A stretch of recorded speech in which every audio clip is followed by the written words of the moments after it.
परिषद रायपुर और एक अन्य बनाम मध्य प्रदेश।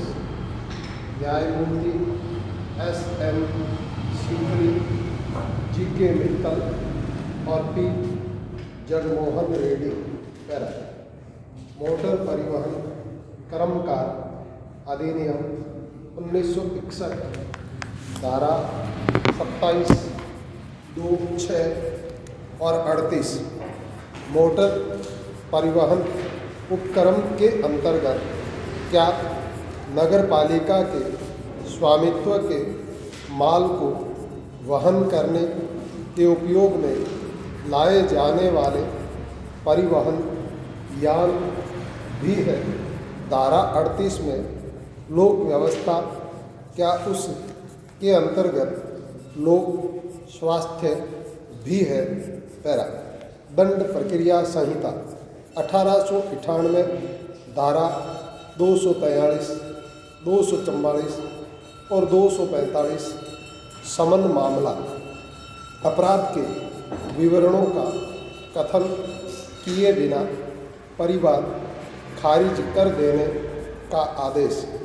क्या ऐसे आदेश का प्रभाव उन्मोचन करने का है या दोष मुक्त करने का है। पैरा।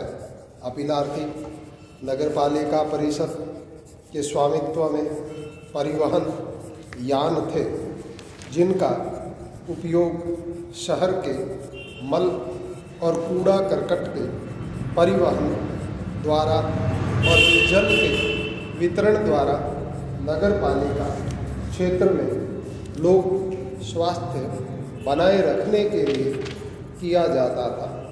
उसमें 50 परिवहन कर्मकार नियोजित थे। चूँकि वह मोटर परिवहन कर्मकार अधिनियम 1961 की धारा 3(1) की उपेक्षा के अनुसार रजिस्ट्रीकृत नहीं थी, इसलिए उसके विरुद्ध परिवाद दाखिल किया गया। समन प्राप्त होने पर मुख्य नगरपालिका अधिकारी हाजिर हुआ और अपराध के विवरण कथित किए जाने के पूर्व ही उसने प्रारंभिक आक्षेप दाखिल किया कि नगरपालिका परिषद मोटर परिवहन उपक्रम नहीं है और यह कि परिषद के स्वामित्व के परिवहन यानों को अधिनियम की धारा 38 के अधीन छूट प्राप्त है।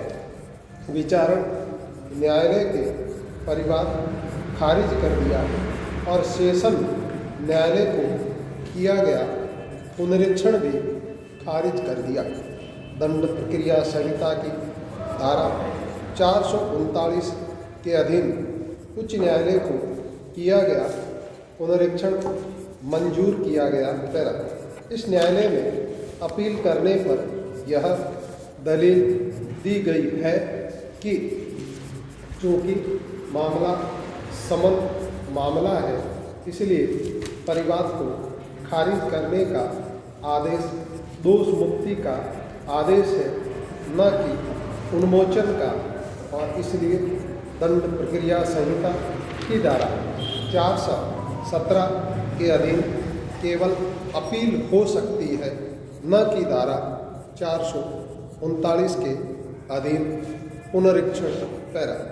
अपीलार्थी अधिनियम की धारा 2(6) में मोटर परिवहन उपक्रम पद की परिभाषा के अंतर्गत नहीं आता है और चूँकि परिवहन यानों का उपयोग लोक व्यवस्था को बनाए रखने के लिए संबंधित प्रयोजन हेतु किया जाता है, इसलिए अपीलार्थी के स्वामित्व के परिवहन यानों को अधिनियम की धारा 38 के अधीन छूट प्राप्त है। पैरा। अभी निर्धारित चूँकि परिवाद किसी कार्रवाई के लिए जाने से पूर्व ही खारिज कर दिया।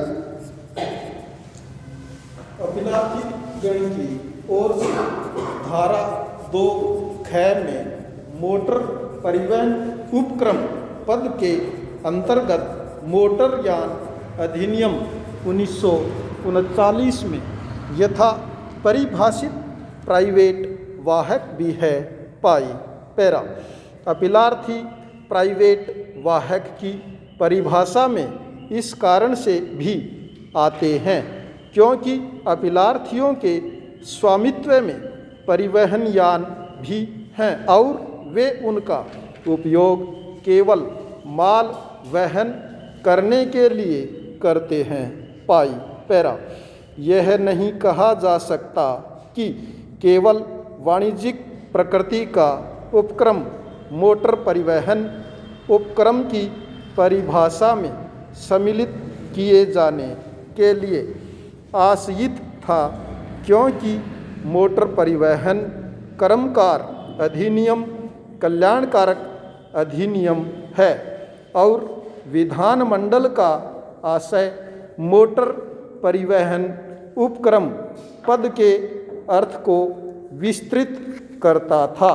इसलिए इस अधिनियमिति का अर्थान्वयन यथार्थतः नहीं किया जाना चाहिए।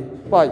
परिभाषा के शब्द स्पष्ट हैं और वे किसी भी परिसीमा के अधीन किए जाने के योग्य नहीं है और धारा 38 जो कतिपय परिवहन यानों को छूट देती है इस आधार पर आदृत है कि कोई ऐसा प्राइवेट वाहक भी जो ऐसे क्रियाकलाप करता है जो वाणिज्यिक प्रकृति के नहीं हैं मोटर परिवहन उपक्रम पद के अंतर्गत आएगा।